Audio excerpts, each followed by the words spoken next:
Good morning. Jari morning. Chapter 1, short questions, short sum. Okay, we already finished more than 10 sums. So now today we start with sum number 12. Sum number 12. Okay, તમે questions બધા જ નોટમાં ઉતારેલા છે હું માની લેમ, because honesty is the best policy. When I was studying, my teacher said that honesty is the best policy. I hope that you follow the best policy. Okay. મારી જાળા દાખલા છે. Sum number 12. બધું ઈઝી છે, બોયરાઓ ચિંતા ન કરતા, બધું ગભરાતા ન. The price of rice was 1,600 per quintal in the year 2014, and it was rupees 1,800 per quintal in year 2015. Find the price index number of the rice for the year 2015 with the base year 2014 and interpreted it. દેશી ભાષામાં તમને રાઈસના ભાવ આપેલા છે. 2014 નો price છે એનો 1600. 2015 નો એનો price છે 1800. સો કીધું છે કે find the index number. Index number. What is the formula of index number? Price of the current year divided by price of the base year into 100. So 1800, 1600 divided by 100.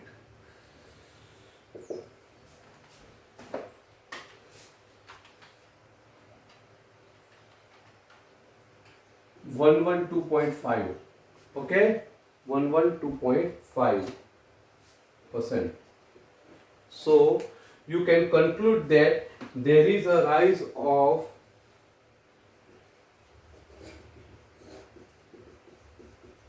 કેટલો minus 100 base year નો એને એટલે કેટલો rise થયો 12.5. It's increased 12.5%. The index number અથવા the price is increased 12.5%. Okay, I hope you all understood, because you all are intelligent person. I hope people of different area are doing good job. The average monthly income of a worker was 16,000 in a year 2015, and it's increased rupees 20,000 in year 2016. Find index number of the year. Same sum. 2015માં 2015માં 16,000 પગાર હતો, 2016માં 20,000 થયો, તો index number કેટલો? તો આ રીતે જ P1 P0. I hope it's self learning. Okay, so 13 sum તમારે કરવાનો. 14 sum બહુ ઊંચી વાત. The production of an item in a year 2015 has increased by 3 times the production in the base year. Find the index number of the production for the year 2015. દેશી ભાષામાં સમજામ તો તમને એવું કીધું કે 2015માં પ્રોડક્શન 3 times increase થાય છે compared to base year. Okay, so what is the production of current year? Means 2015. બરાબર છે. હવે સીધી વસ્તુ છે કે બેઝ યર કરતાં 3 times વધે. બરાબર, તો કેટલું આવે? તો સીધી વસ્તુ પહેલા બેઝ યરનું શોધી કાઢીએ. 14. Assume production of, assume તો આવે જ નહીં, પણ production of base year આપણને ખબર 100. Okay, plus 3 time increase. So 100 into 3 increase. 3 times means into 3. So how much increase? 300. So production of base year is 100 and increasing 300. So the production of 2015 is 400. Index number, production of 2015. આ તો કોઈ બી ને આવડી જાય. 2 માર્કનો સમજો, મફત લઈ લેવાનો મારી.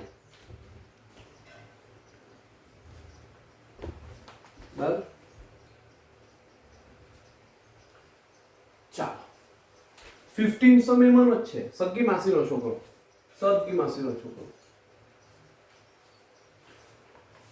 Of the production of an item increased by 9 by 5 times in the year 2016 as compared to base year.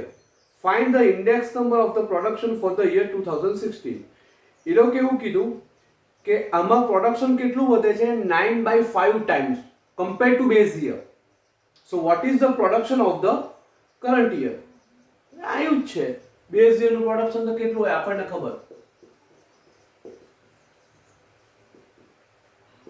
is 100. હવે ઇન્ક્રીઝ કેટલું થતું છે 9 by 5, so increase 100 plus 9 by 5, so it's 180. So 100 plus 180, so it's 280 production of current year.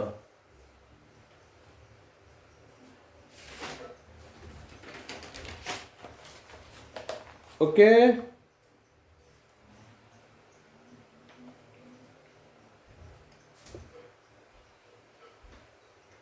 ચાલો સમ number 16 બરાબર વાંચજો. IMP છે ભાઈ, IMP છે, નવા જમાનાનો સમ. ઇફ ધ એવરેજ મંથલી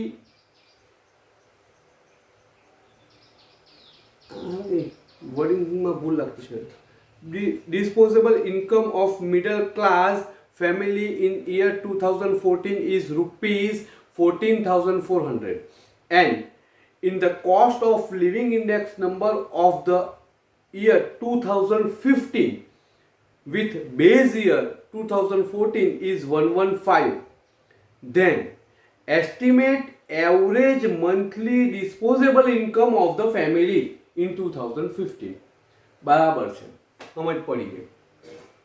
એવું કીધું કે એક ફેમિલીની ખર્ચ જે મીન્સ કે જે ડિસ્પોઝેબલ ઇન્કમ છે, જે ખર્ચ કરતો છે, એ ઇન્કમ કેટલી છે રૂપીઝ 14,400. ઓકે. હવે તમારે એવું આપ્યું કે સીધી વસ્તુ છે કે 2014 મીન્સ બેઝ યર. એની ઇન્કમ બેઝ યર નો તો ઇન્ડેક્સ કેટલો 100, you know that, and income 14,400. Okay. હવે સવાલ શું છે કે જો if the cost of living index number for the year 2015 with the base year 2014 is 115. આ 2014 ની વાત છે. 2015 જે કરંટ યર છે એમાં ઇન્ડેક્સ 115 કીધું. શોધવાનું શું છે what is the income of 2015. આ તમારે ફાઇન્ડ કરવાનું છે. હવે હું તમને કહી દઉં, income increase or decrease it's depends on index number. આપણે ત્યાં પ્રેક્ટિકલી એવું કહેવાય, એકચ્યુઅલી થતું નથી, પણ પ્રેક્ટિકલી એવું કહેવાય કે જેટલી ઇન્ડેક્સ વધે એટલી ઇન્કમ વધવી જોઈએ. બરાબર છે? તો જ તમારું પરફેક્ટ થાય ને. મોંઘવારી જેટલી વધે એટલો જ પગાર વધવો જોઈએ, તો તમારું કોસ્ટ ઓફ લિવિંગ પરફેક્ટ રહે. બરાબર છે? એટલે એક વસ્તુ છે કે આપણે આમાં ઇન્કમ શોધવાની છે. એક વસ્તુ તમને જો આમાં બેઝ યરનો તો 100 હોય, એની ઇન્કમ 14,500 છે. તમારે આનું 2015 માં ખાલી તમને ઇન્ડેક્સ આપ્યો, તમારે ઇન્કમ શોધવાની. એમ બી ઇન્ડેક્સ પરથી ઇન્કમ શોધાય. બરાબર? તો કેવી રીતે જો when index number is 100 the income was 14,400. Now index number is 115. So what is the income? Question mark. When index number is 100, the income was 14,400. Now the index number is 115. So what is the income? કેવી વસ્તુ છે? 115 divided by 100 into 40.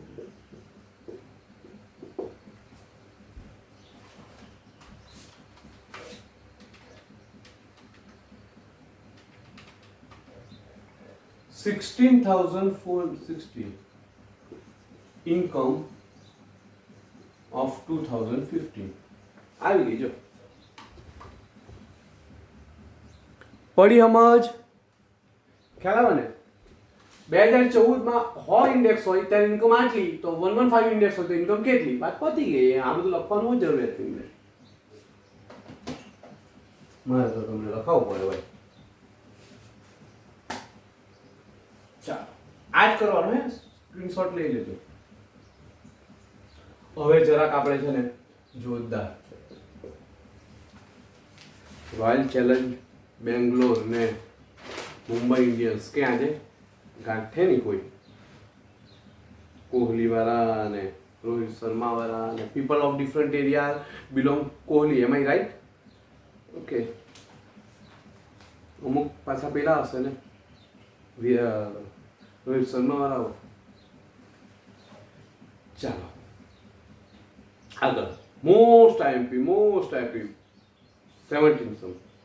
The cost of living index number has increased 180 from the base year index number 100, and if the average incomes has increased from 6,000 to 9,000,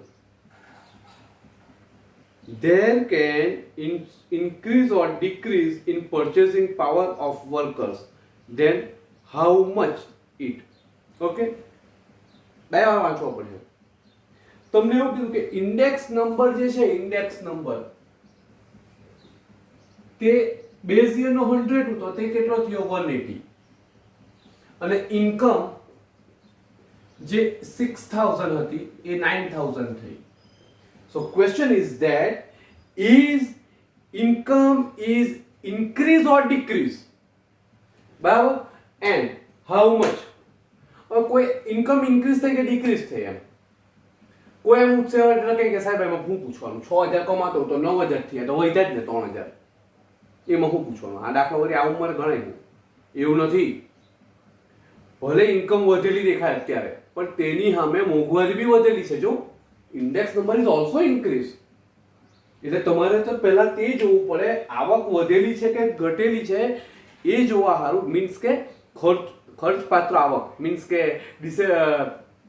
disposable income જે વધેલી છે કે ઘટેલી એ જાણવા માટે તો તમારે પહેલા એ જાણવું પડે કે આ તો 9000 આવક વધેલી પણ ખરેખર મોંઘવારીના પ્રમાણમાં ઇન્ડેક્સના પ્રમાણમાં કેટલી આવક થવી જોઈએ કારણ કે મોંઘવારી બી વધેલી છે તો મોંઘવારીના પ્રમાણમાં કેટલી આવક થવી જોઈએ એટલે એ આવક લેવાની ને પછી તેને 9000 સાથે કમ્પેર કરવાની કે એક્ચ્યુઅલ ઇન્કમ આટલી છે ખ્યાલ આવે એટલે પહેલા આપણે ઇન્કમ અકોર્ડિંગ ટુ ઇન્ડેક્સ નંબરના આધારે કેટલી ઇન્કમ થવી જોઈએ તો એ જ વસ્તુ છે કે when index number is 100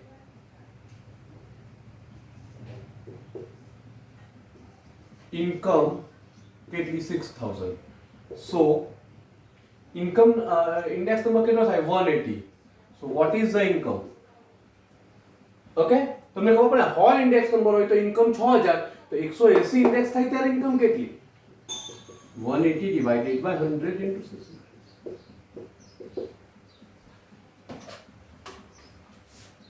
180 into 60 so income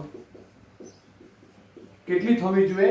10,800 rupees income according to index number. મોંઘવારીના પ્રમાણે એની ઇન્કમ કેટલી થવી જોઈએ? 10,800. તો તેની જગ્યાએ કેટલી થતી છે? 9,000. તો તમે મને કેવું આવક વધેલી કહેવાય કે ઘટેલી કહેવાય? ઘટેલી કહેવાય ને. કારણ કે જે ઘર પેલા 6,000 માં ચાલતું હતું તે હવે કેટલામાં ચાલવાનું? 10,800 માં. પણ તેની જગ્યાએ તેને પૈસા કેટલા મળતા છે? 9,000. તો એ તો નુકસાનમાં ગયો કે નહીં? સમજ પડી? ખ્યાલ આવે? એટલે ઇન્કમ આના પ્રમાણે ગણાય. એટલે તમારે જો સ્ટેટમેન્ટ લખવું હોય તો આ રીતે લખાય કે income according to index number 10,000 but actual income is 9,000. So income is decrease. ને કેટલી? How much? તો 10,000 minus 9,000. So increase decrease કેટલી થાય? ડિક્રીઝ કેટલી થાય? 1,800. પડી સમજ? એટલે મોંઘવારી પ્રમાણે ઇન્કમ કેટલી થાય તે વાત તમારે જોવું પડે. બરાબર? ચાલો આગળ.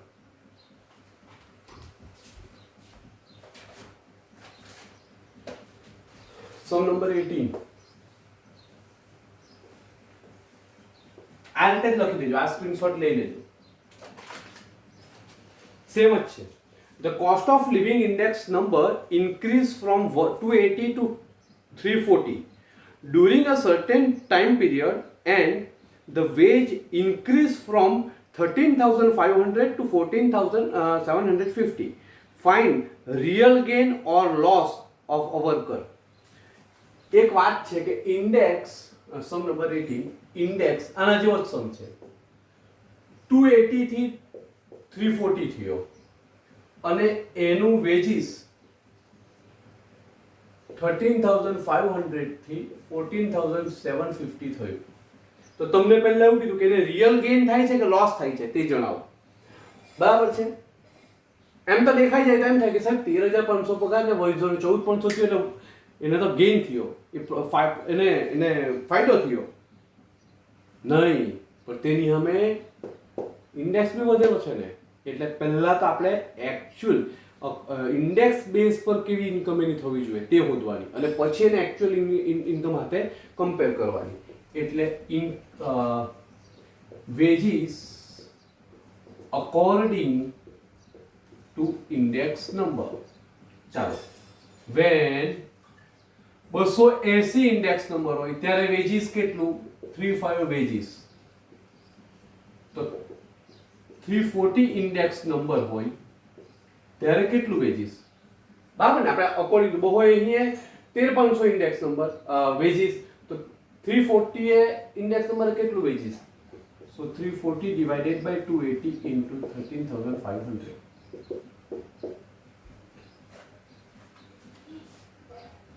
So 4 into 13,500 divided by 28.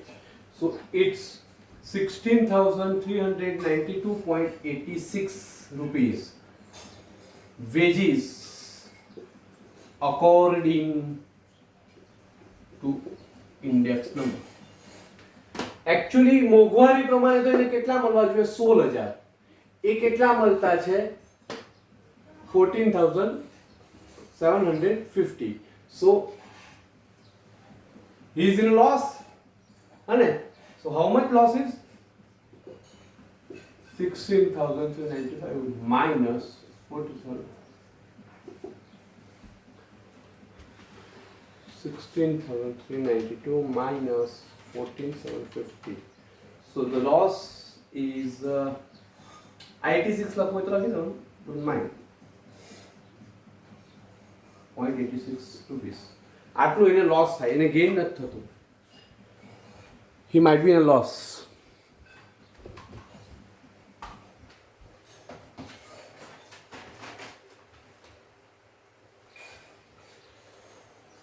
19 સમ જો નહીં પૂછે તો તમે કાગળ લખજો બોર્ડ પર ગાંધીનગર કે તમે આ સમ કેમ નહીં પૂછેલો, તમારે આ પૂછવો જોઈએ એમ.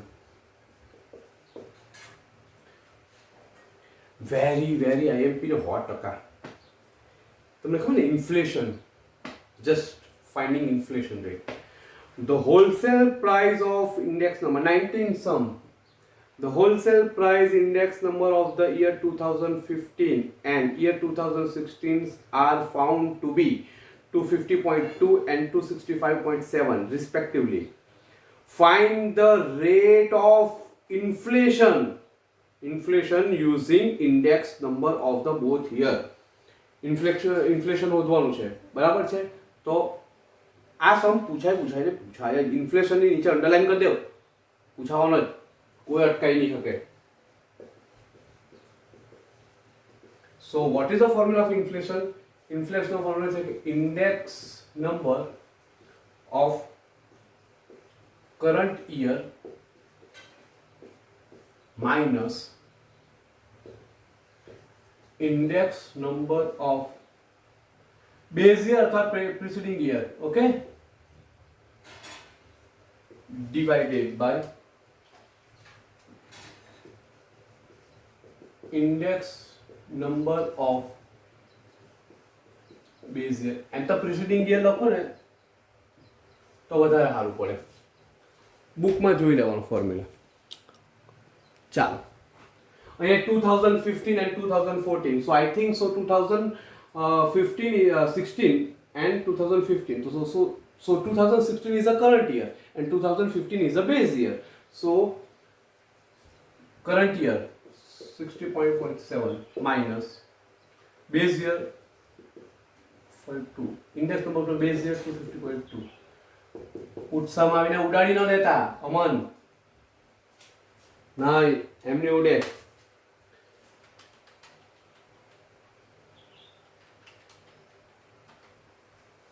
15.5 divided by 50.200.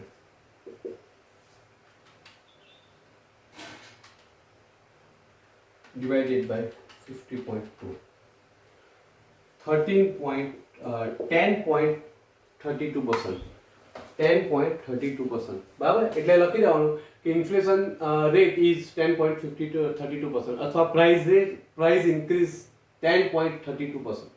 price increase 10.32%. Okay, પછી 20 અને 21 એ બંને same it's for homework. Okay, same છે એટલે જોઈ લેજો. If you didn't get any idea just call me. Okay, તમે મને કોલ કરી શકો. અને આ ચેપ્ટર પણ પૂરું થયું. કાલથી આપણે સેકન્ડ ચેપ્ટર લેશું. બસ keep reading. Okay, see you tomorrow. Jai Shri Krishna. Best of luck for RCB and Mumbai Indians. Okay, આપણે બંનેમાં છે. આપણે તો જે ટીમ બરાબર શિક્ષણ મારે એ ચાલે. બરાબર, અસ્તુ સસ્તું.